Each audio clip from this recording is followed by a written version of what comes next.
আলাইকুম everyone, memes cooking ওয়ার্ল্ডে আপনাদের স্বাগতম। আজকে আমি আপনাদের দেখাবো গরুর মাংস রান্না করার খুব সহজ একটি পদ্ধতি। এই রান্নাটি কম বেশি সবাই পারেন, তারপরও যারা নতুন রাঁধুনি আছেন, ব্যাচেলার ভাইরা আছেন, প্রবাসী ভাইরা আছেন, মূলত এই রান্নাটি তাদের জন্য।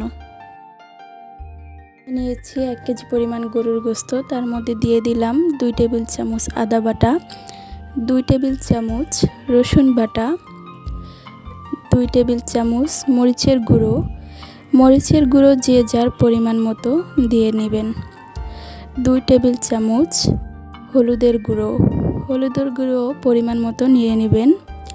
এরপর দিয়ে দিচ্ছি 2 টেবিল চামচ জিরের গুঁড়ো, 1/4 চা চামচ জয়ফল জয়ত্রীর গুঁড়ো। এখন আমি 1 কাপ পরিমাণ পেঁয়াজ বেরেস্তা দিয়ে দিচ্ছি। পেঁয়াজ বেরেস্তা দিয়ে হাত দিয়ে সব কিছু ভালোভাবে মাখিয়ে নিব। এই রান্নাটি আপনারা মাখিয়েও করতে পারেন, আবার সবগুলো মশলা কষিয়ে নিয়ে তারপরও রান্নাটি করতে পারেন। আজকে আমি হাত দিয়ে মেখে রান্নাটি করে নিচ্ছি। পরিমাণ মতো লবণ দিয়ে নিচ্ছি, তারপর আবার মাখিয়ে নিয়ে উপরে কিছুটা তেল দিয়ে আমি চুলায় বসিয়ে নিব। চুলায় বসিয়ে ঢাকনা দিয়ে অপেক্ষা করছি 10 মিনিট। ফিরে আসছি 10 মিনিট পরে। 10 মিনিট হয়ে গিয়েছে। এ পর্যায়ে আমি ঢাকনাটি তুলে নিলাম। ঢাকনা তুলে মাংসগুলো ভালোভাবে মিশিয়ে নিব, যেন মাংসের গায়ে সব মশলাগুলো ভালোভাবে লেগে যায়। এ পর্যায়ে আমি দিয়ে দিব 1 বাটি পেঁয়াজ কুচিগুলো দিয়ে এখন আমি কিছু গোটা মশলা দিয়ে দিব। 4টি এলাচ, 3 টুকরো দারুচিনি, 2টো তেজপাতা ছিঁড়ে দিতে হবে, তারপরে 4 টুকরো লবঙ্গ দিয়ে দিব। এবার গোটা মশলা আর পেঁয়াজগুলো ভালোভাবে মিশিয়ে নিতে হবে মাংসের সাথে, যেন সব মাংসের সাথে মিশে যায়।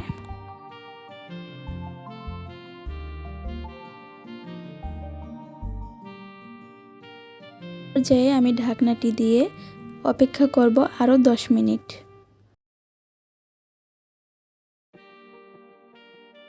ফিরে এলাম 10 মিনিট পরে। এবার মাংসটা একটু ভালোভাবে মিশিয়ে নিতে হবে। মিশিয়ে নিয়ে দিয়ে দিতে হবে 2 কাপ পরিমাণ পানি। এই পানিটা কিন্তু ঝোলের পানি নয়।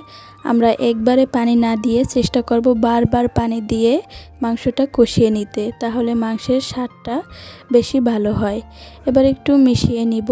মিশিয়ে নিয়ে তারপরে আবার ঢাকনাটি দিয়ে অপেক্ষা করব প্রায় 60 বা 70% পর্যন্ত, মাংসটি যেন হয়ে যায় সেই পর্যন্ত।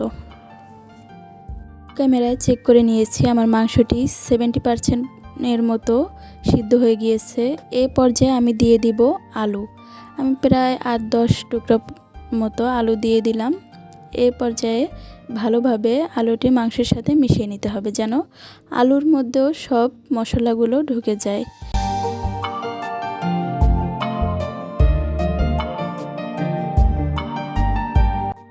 এবার আমি ঢাকনা দিয়ে অপেক্ষা করব।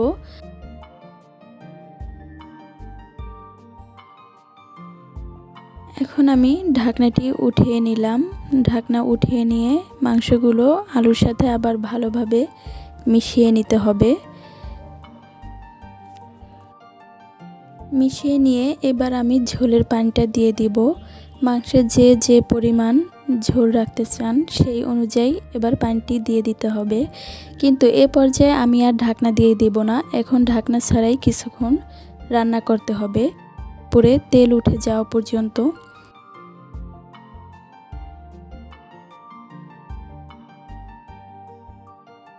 আমার মাংসটি প্রায় হয়ে গিয়েছে, আমি অফ ক্যামেরায় চেক করে নিয়েছি।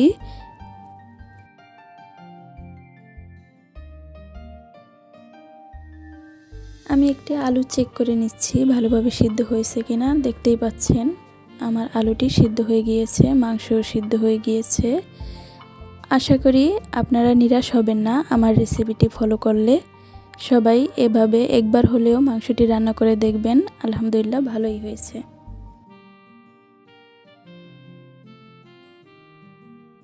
আমি এখন মাংসগুলো পরিবেশন করে নিচ্ছি।